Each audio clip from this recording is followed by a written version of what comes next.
You see, that's what you want. That's what you want with every course once you install Neck trim board, we're getting a nice panel look on it. We have some cold molding between the blocks. It's just finishing up right now.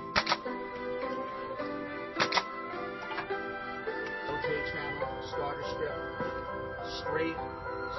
You can see the lumber. What we've done here, instead of putting a column on the bottom, OK channel, starter strip, straight. Here we are. We just installed vinyl cedar shake siding on this house. We're on the front now, and as you can see, it was a tear-off.